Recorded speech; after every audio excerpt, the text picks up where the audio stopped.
Coverage of the Rolex 24 at Daytona on David Land is brought to you today by our supporters on Patreon. Well, welcome to the Rolex 24, our first 6-hour quarterly report, which has kind of become a tradition on this channel. So if you're not subscribed already, I would suggest to do so. So I would say unexpectedly expected would be the theme of today's race. I think we were expecting a lot of unpredictability, a lot of unreliability, and to this point the race has really played out like a traditional, or at least recently traditional Rolex 24, where there are only 2 cars out of the race at this point. Only a few have run into mechanical difficulties, and just a few more have had some actual accidents out on the racetrack. And really the unpredictability was with the GTP division. We thought that they were going to be completely unreliable. LMP2 and LMP3 potentially were going to race for the overall win. That may well still happen, but it hasn't happened yet. And I just got to say, before we get into the entirety of the video, this is the best crowd I've ever seen at the Rolex. I've been coming since 2020, and of course, the 2020 Rolex, despite bringing up 2020, that was pre-COVID. So just a fantastic crowd. Some people, I think NBC is claiming it's the highest attendance ever. It's kind of hard to know whether that's for sure or not. I mean, I'm sure there were a ton of people coming here in the 70s, but in terms of Rolex 24 crowds that I've seen before, this is by far and away the most packed I've ever seen it, and that's fantastic for sports car racing in this country. What else is fascinating and fantastic for sports car racing in this country? Our new cars. What a concept. GTP. And let's take a look at the leaders in each class, including GTP right now as things stand at the 6-hour mark. Wayne Taylor Racing in the Acura. We're going to talk about the Acura a little bit later because I think a lot of people perhaps expected that this car wouldn't even be running at this point. Luis Delatraz was absolutely fantastic. Felipe Albuquerque is in the car right now. But that car has just driven up through the field as the sun has set. I've talked about this in my IMSA videos before. That's a turbocharged car, and typically cars with turbochargers run better when it's cool and dark, and it certainly is cool and dark right now. Number 11, TDS Racing, Orica leading in LMP2. Number 36, Andretti Ligier leading in LMP3. They're picking up where they left off at Petit Le Mans last year. Actually, overall in GTD is number 32 Mercedes, which is actually a GTD AM car, and the number 3 Corvette, the only Corvette in the race, currently leads in the Pro division. So, the talking point, and the talking point about the talking point is reliability in the GTP class. And really, there's not much to talk about right now. There was only one car that spent a significant amount of time in the garage, one of the BMWs, and I will say what's very interesting to me, seeing a hybrid-powered race car under that kind of pressure-packed repair scenario for the first time, there was really a lot of standing around and waiting from BMW. They had to drain the battery from the car, a safety measure, a very smart safety measure, but it was fascinating to see all the mechanics stand around the car and just clearly be frustrated only 30 minutes into a race where the car's there, they know what's wrong with it, and they can't start fixing it because of the electric battery. So kind of our brave new world here in the United States with the hybrid systems on the cars.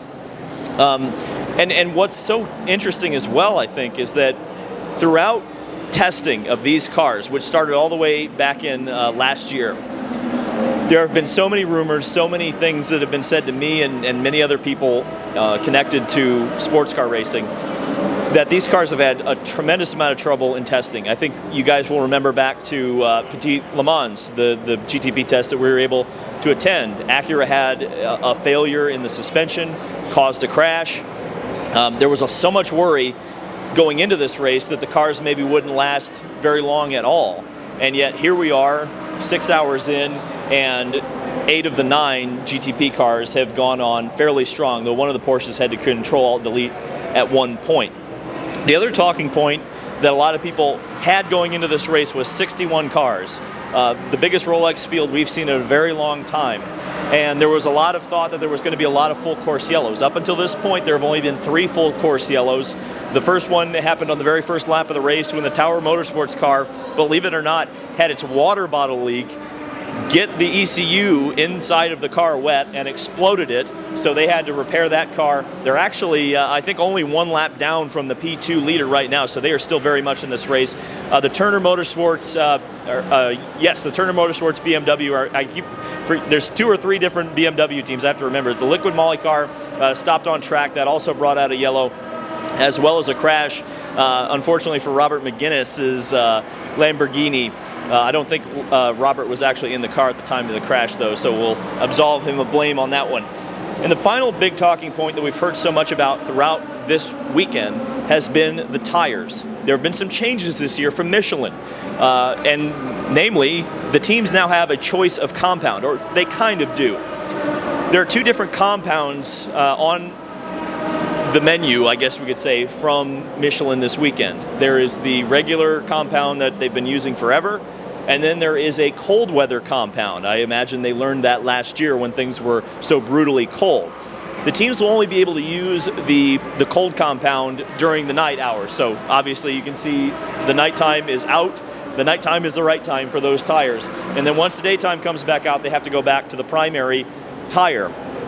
The teams also have less set of tires this year. So tire management has been a big key throughout this race and a big key for the strategy. We've seen a lot of the lead swapping between the Meyer-Shank Racing Acura and the Wayne Taylor Acura solely based on pit strategy. Who has run a double stint? Who has tried to do a triple stint? Who's just come out of the pits on fresh tires? Those sort of things may well decide this race in the GTP category. Let's talk about each GTP car one at a time. The first one is the Acura. Fast but fragile. That's what it has been described as the entire time. Qualified on the pole. Meyer-Shank Racing picking up where it left off. Wayne Taylor Racing showing that they are still absolutely a legitimate endurance racing team running up front right now as we speak. And I almost wonder, and I guess the next 18 hours will play out and we'll find this out. I wonder if they're just running until it breaks, kind of realizing that it may well break throughout the 24 hours, so why not get as much TV time as you can? Time will tell. As Kyle has pointed out to me, a lot of times these teams overthink reliability or concerns about that particular reliability, and ultimately, maybe they lie to us unintentionally a little bit.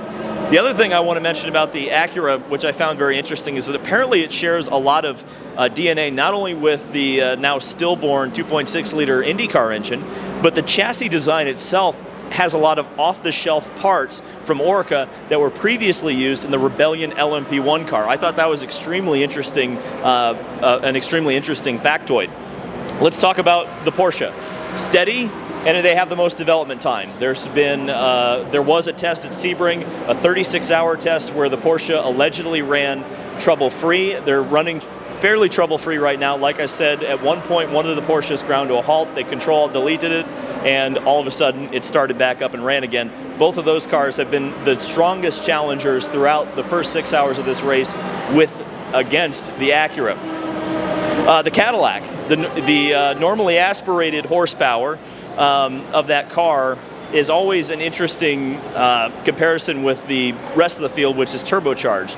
So we probably won't see the Cadillac, if they indeed ever actually come to the front, compete until the later hours of the race when it's sunny, hot, and the traffic is thick and heavy. And the BMW, unfortunately, seems to be the tortoise in the GTB category right now. Slow and unreliable. One car has spent over 80 laps in the pits.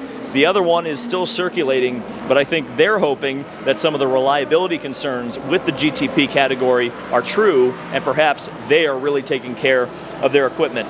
Only 2 cars out of the race as of right now, and they are inverse numbers. The number 74 Ranch Resort by Riley, LMP3 car, that's a Ligier. That car cracked a block in its Nissan engine, and it is out of the race, as well as the number 47 Cetilar Ferrari. Unfortunate for them, a very long trek from Europe to get here to not run very much of the race. So we'll check back in at the midway mark for the Rolex 24 here at Daytona. The 61st running, 61 cars going for the win, and we'll see you in the next video.